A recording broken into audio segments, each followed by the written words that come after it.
Yun! Paano nga ba malalaman kung meron ka ng diabetes? Alam mo, diabetes talagang medyo kakaibang sakit ito dahil marami itong idadamage na mga parte ng katawan, no? Lalabo ang mata kasi ang mangyayari ito, mamamaga yung mga cells natin pagka hindi mo na contain tong diabetes na to, tong sakit na to. Pag di mo na contain, maraming idadamage sa katawan mo. Ano nga ba tong diabetes? Ang diabetes is disease na yung ating blood glucose or blood sugar is too high, masyadong mataas yung ating blood sugar.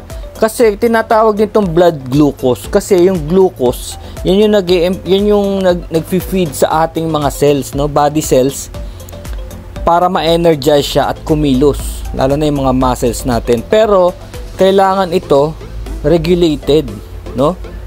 Bali, itong blood glucose is the main source of energy. Diba? Sinasabi nga nila lahat daw ng kinakain ng tao ay nagiging glucose, maski gulay pa yan. Maski gulay, karne, no?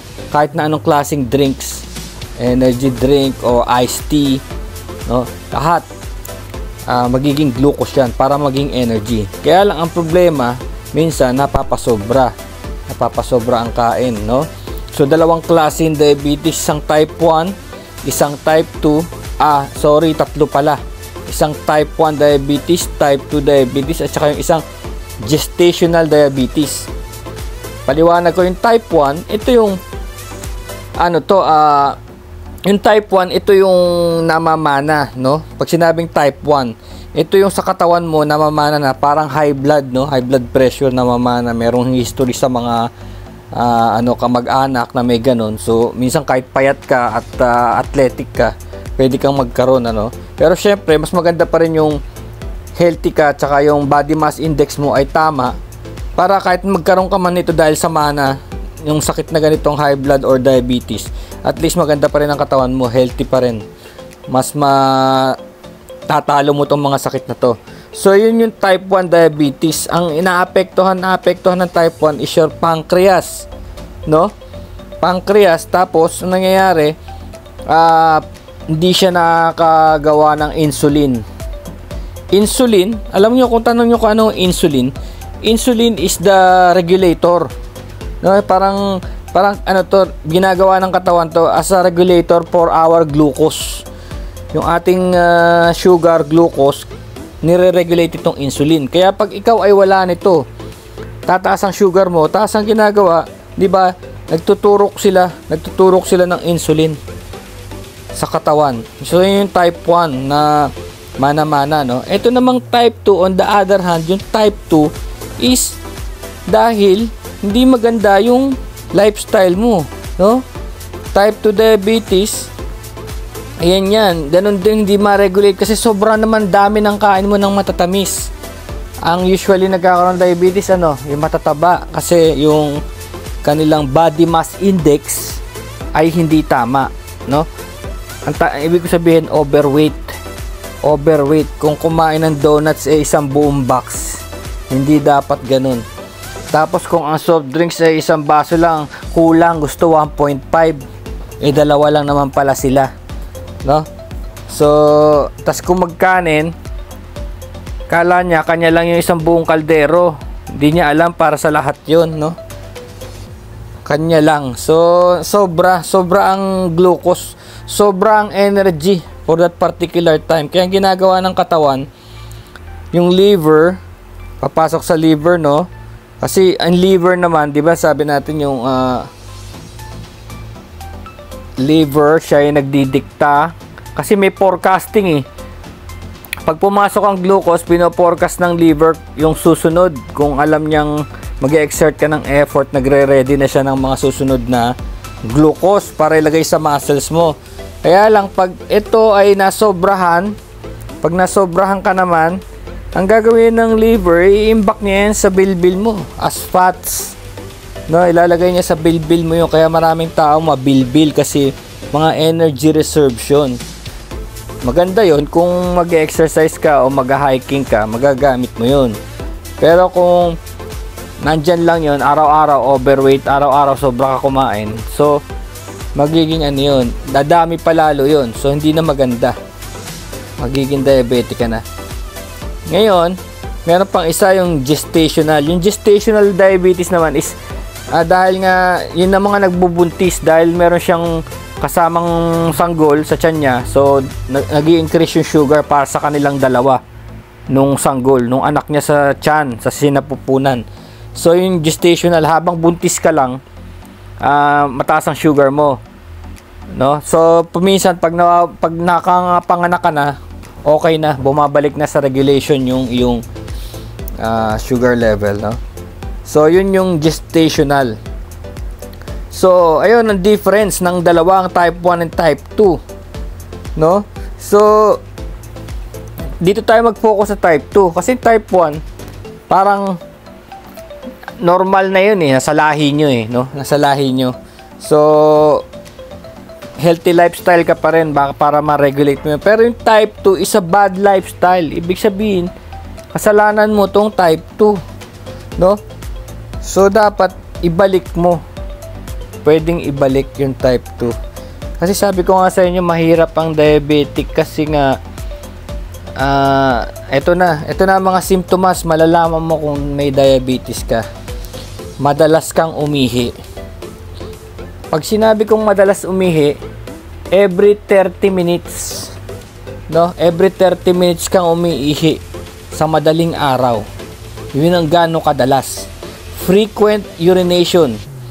Alam nyo kung bakit? Kasi pag mataas ang blood sugar level ng isang katawan mo, yung kidney pinipilit niyang inormalize yon. Kaya ang ginagawa niya, tinatapon niya, sinasama niya sa tubig yung asukal. Glucose, no? Pwede natin sabihing asukal, no? Kasi naging asukal din eh.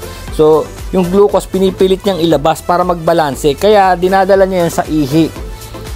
So, frequent urination ka. Tapos, ang pangalawa namang ang pangalawa ng simptomas is lagi kang uhaw. Alam mo kung bakit? Kasi ihi ka nga ng ihi. So, number 2, marami kang fluid loss na mauuwi sa dehydration. Kaya ang bibig mo ay magiging dry. Magiging dry yung bibig mo. Yun ang dahilan kung bakit ka nauuhaw lagi. So, yun ang cycle nun. Ihi, tapos uhaw. So, dalawa na. Ang pangatlong simptomas ay weight loss nang wala kang ginagawang exercise. Weight loss. Alam mo naman kung bakit kasama yung weight loss.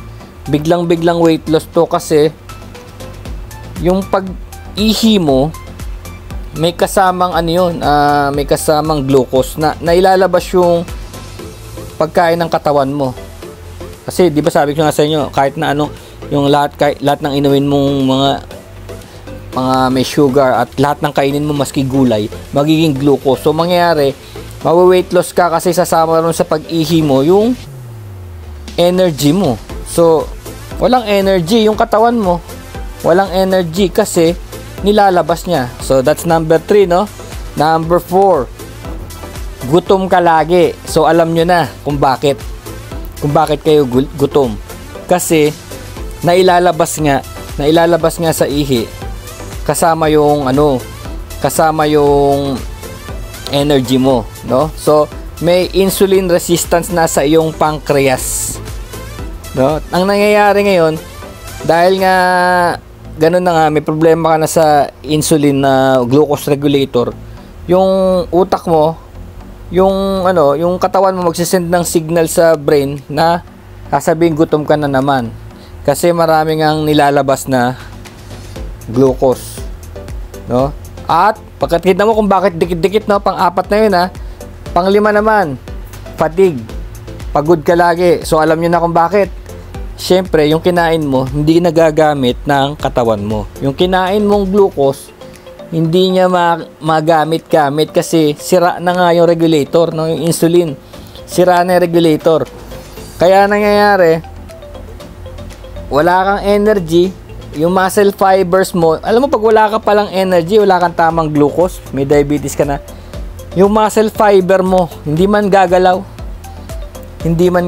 yun. Talagang mahihirapan siyang kumilos. So, fatigue talaga, extreme fatigue. Halos wala ka nang magawa. Iniisip mo na lang baka nagkakaedad ka na o ano. Hindi mo alam, meron ka na pala diabetes. So, that's number 5, no? Number 6, blurred vision. Blurred ang vision mo. Hindi yung nagsasalamin ka, di ba? May level naman yan. Pero yung minsan, may salamin ka na, tapos blurred pa rin. May mga araw na blurred pa rin kahit na nakasuot ka na ng prescription na glasses mo. Kasi, yung sobrang sugar sa katawan, kaya niyang ma-damage yung iyong blood vessels. Yung blood vessels mo, mamamaga. Pinakamaliliit ang blood vessels sa mata, kaya nauuna siyang naapektuhan. No? Oh, that's pang 6, no? Pang 7 is skin discoloration. Yung balat mo raw na namumuti, may mga patch na puti. Hindi yung may malalaking patch yung skin mo kasi nawawalan na yung kanyang pigmentation dahil hindi na nga siya nakaka-receive ng tamang glucose, no? So itong mga to ay lalo na tong type 2 diabetes ay pwede itong i-atras. Sinasabi ko nga sa mga tao, sabi ko ihabol mo lang yung body mass index mo. Kaya pala yung BMI napaka-importante. Minsan nakakatawa, no? Minsan yung bata ka pa, no? Minsan bata ka pa, wala ka pang 10 years old, tinitimbang ka, di ba? Kasi tinitignan ng doktor yung BMI.